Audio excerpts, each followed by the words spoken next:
Hello শিক্ষার্থীরা, তোমরা অনেকে কমেন্টস বক্সে লিখেছো যে তোমাদের যে ওইমার শিটটা আছে কেউ কেউ সেট কোড পূরণ করো নাই। সেই ক্ষেত্রে কি করবা? খুব চিন্তিত আছো যে রেজাল্ট আসবে কিনা, ফেল হওয়া কিনা। আবার অনেকে কি করেছো কি যে এই লুজ শিট যে লুজ পেজ আছে সেখানে তথ্য পূরণ করলে এতে কোনো সমস্যা হবে কিনা। আবার অনেকে বলেছো যে তোমাদের যে ওইমার শিটের যে অতিরিক্ত একটা ঘর আছে, অতিরিক্ত খাতা নেওয়ার পরে এখানে মার্ক এটা পূরণ করেছি, আহ, করি নাই, অনেকে সমস্যা হবে কিনা। আবার অনেকে বলেছে এখানে ভুল হয়েছিল, কাটাকাটি করছি, সমস্যা হবে কিনা। এটার একটা মানে তোমাদেরকে একটু এই বিষয়ে একটু বলি। আসলে কি মনে রাখবা, কেউ যদি সেট কোড পূরণ না করো, এটা তোমার মনের ভুল, তুমি অবশ্যই পূরণ করেছো। কারণ তোমার হয়তোবা তুমি ওই পরীক্ষা দেওয়ার সময় ভয় বা ভীতির কারণে মনে নেই।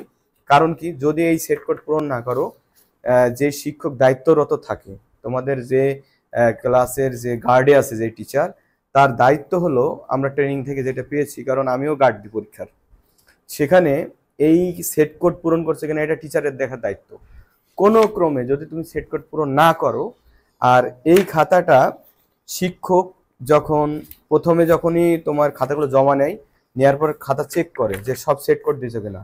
যদি না করে তোমাকে ক্লাসেই বলবো যে সেট কোডটা পূরণ করো নি কেন। এরপরে মনে করো যে টিচারের মিসিং হয়েছে, লিখতে পারে নাই, তাহলে এটা যখন এক্সাম হলে যারা খাতা কালেক্ট করে তাদেরকে যখন জমা দেওয়া হয়, তারা আবার এই খাতাগুলো নিয়ে চেক করে করে জমা নেয়। জমা নেওয়ার পরে যদি দেখে যে এখানে হচ্ছে সেট কোড পূরণ করো নাই, তাহলে সেই টিচার আবার তাকে ধরবে। মনে করো যে সেটাও ভুল হয়েছে, এবার বোর্ডে যদি যাই, বোর্ডে আবার কম্পিউটারে এই এই উত্তর পত্রগুলো কিন্তু কম্পিউটার দ্বারাই হচ্ছে তোমার আহ, আহ, মানগুলো বের করে, যে সঠিক ওটা যাচাই করে। তো ওই কম্পিউটার যখন এখানে দেখবে যে এখানে যে একজনের যখন মার্ক আসলো না, তখন কিন্তু সেখানে আবার যে কম্পিউটারটা রিজেক্ট করবে। তখন আবার ওই বোর্ড থেকে ওই পরীক্ষার হলে কোন টিচার ছিল, কোন সেন্টারে পরীক্ষা হচ্ছে, ওই গার্ডে কোন টিচার ছিল, সেটাকে ডাকাবে, ডাকিয়ে এটা সংশোধন করবে। তো শিক্ষার্থীরা, তোমাদের দুশ্চিন্তা কোনো কারণ নেই। কোনো ক্রমে যদি তোমার মনে হয় যে তোমার সেট কোড পূরণ হয় নাই, বোর্ড তোমাকে ডাকাবে, কিন্তু এটার কারণে রেজাল্ট হবে না সেটা মনে করো না। তো আশা করি তোমরা শিক্ষার্থীরা বুঝে গেছো।